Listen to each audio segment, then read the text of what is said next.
피부양자 대상에 대해서 말씀을 드리겠습니다. 기본적으로 건강보험에 대해 피부양자는 직장가입자의 생계를 같이 하는 자가 피부양자입니다. 지역가입자는 아예 해당이 없어요. 그러면 직장가입자의 생계를 같이 하는 자는 일단 배우자 있죠. 그 다음에 직계존속, 그 다음에 직계비속, 형제자매까지도 돼요.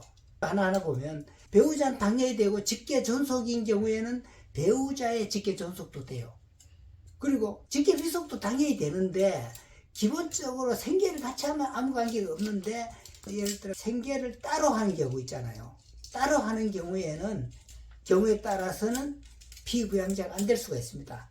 직계비속인 경우에.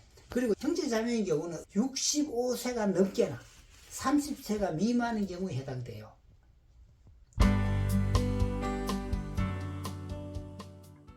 일단 피부양자 인정 기준은 크게 봐서 세 가지를 볼 수 있어요. 첫 번째, 사업자 등록이 있느냐 없느냐로 첫 번째 봐요. 피부양자가 사업자 등록이 있으면 사업 소득이 1원이라도 발생된 피부양자 자격 박탈입니다. 사업소득 1원이라는 것은 총소득에서 필요경비를 제하고 나오는 금액이에요. 그리고 두 번째, 사업자 등록이 없이 사업을 하는 경우가 있어요. 뭐 보험 설계사 같은 경우라든가 사업자 등록 없이 하는 경우가 있습니다. 그런 경우에는 사업 소득이 1년에 500만 원 넘는 경우에 피부양자 자격 박탈 조건이에요.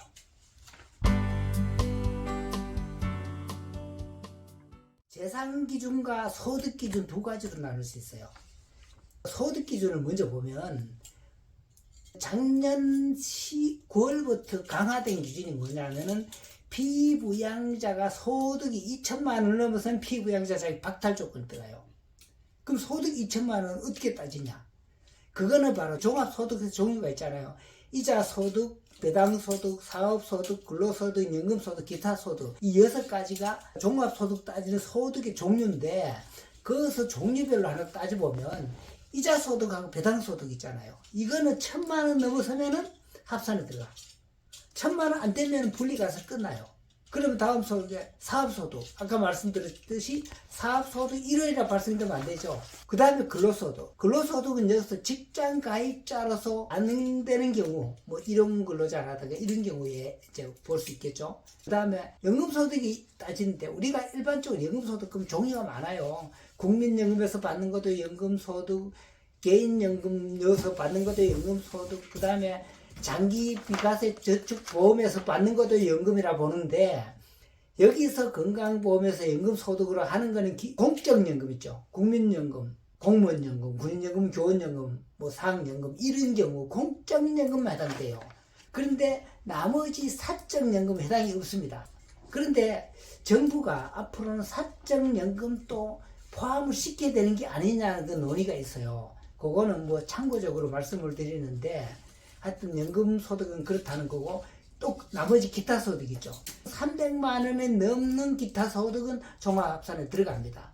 그러면 아까 얘기했듯이 종합소득 6가지 합쳐서 2천만 원 넘어서면은 피부양자 자격 박탈한다는 거예요. 참고적으로 이자소득, 배당소득도 연간 336만 원에 넘어서면은 앞으로는 피부양자 자격 박탈한다는 것을 추진한다는 얘기가 들려요. 그거는 참고적인 얘기입니다만은 지금 건강보험을 최저 납부자가 월 19,500원이에요. 19,500원 연 환산하면 336만 원 정도 나옵니다.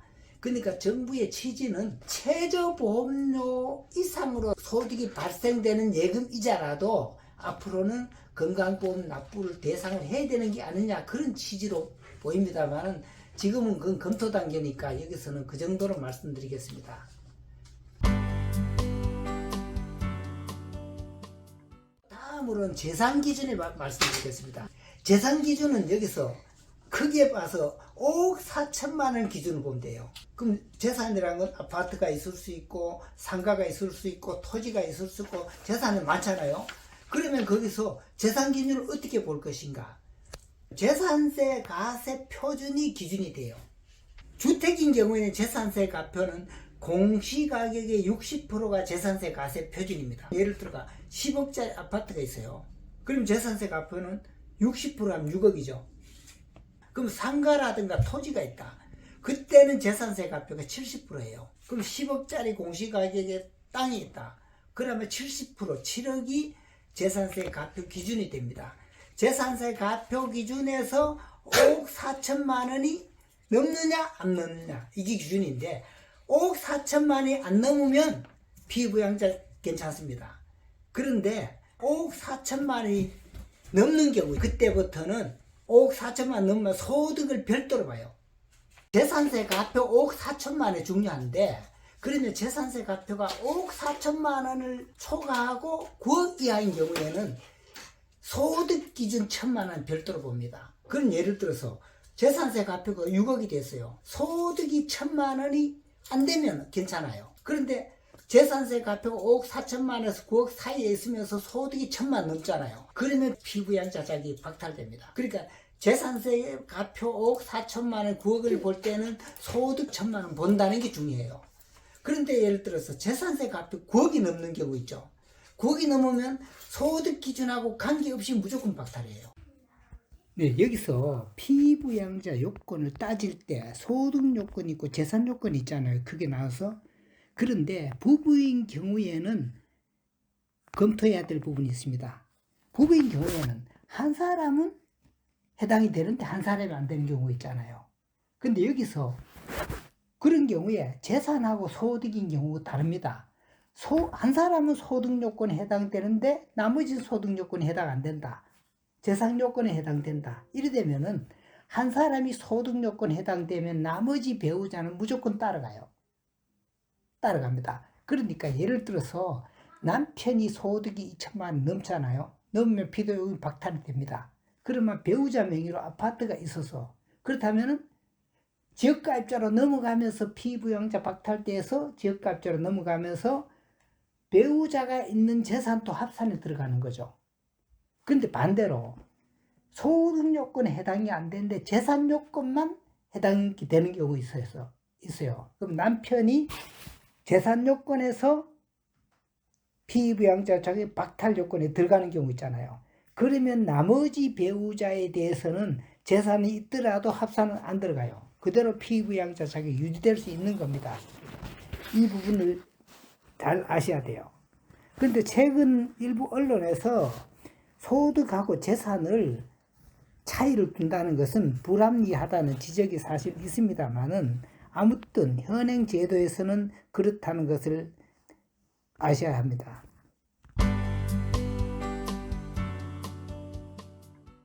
일단은 건강보험료 반영 기준이잖아요. 그러면 재산 기준, 소득 기준 이걸 언제 따질 것인가? 그러면 예를 들어 보통 건강보험료에서 소득 자료, 재산 자료가 넘어가는 게 10월 달에 넘어가서 11월부터 반영이 돼요. 먼저 소득을 봅시다.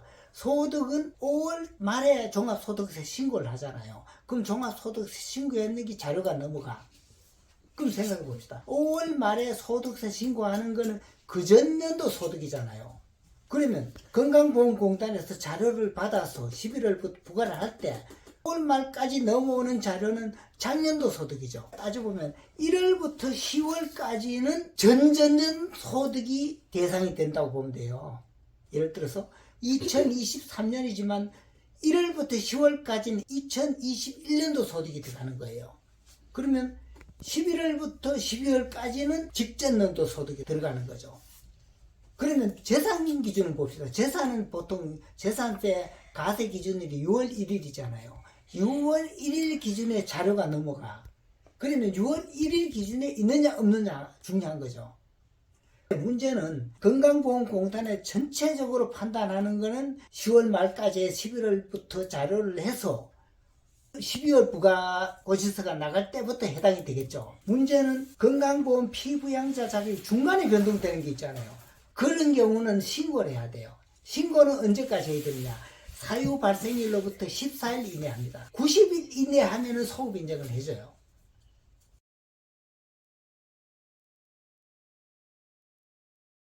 여기서 피부양자 자격이 박탈되는 경우 있잖아요. 예를 들어 건보료 안 내다가 갑자기 건보료 내면 너무 부담이 크잖아요. 그래서 제도적으로 완충적인 장치를 해놓고 있어요. 4년간 첫째 연도는 80%, 다음 연도는 60%, 40%, 20%의 4년간 단계적으로 감면하는 제도를 마련하고 있어요. 그만큼 갑자기 부담이 늘어나는 걸 방지하기 위해서 그런 제도를 운영하고 있다는 것을 말씀드리겠습니다. 예, 이상으로서 건강보험 피부양제에 대해서 설명을 마치겠습니다.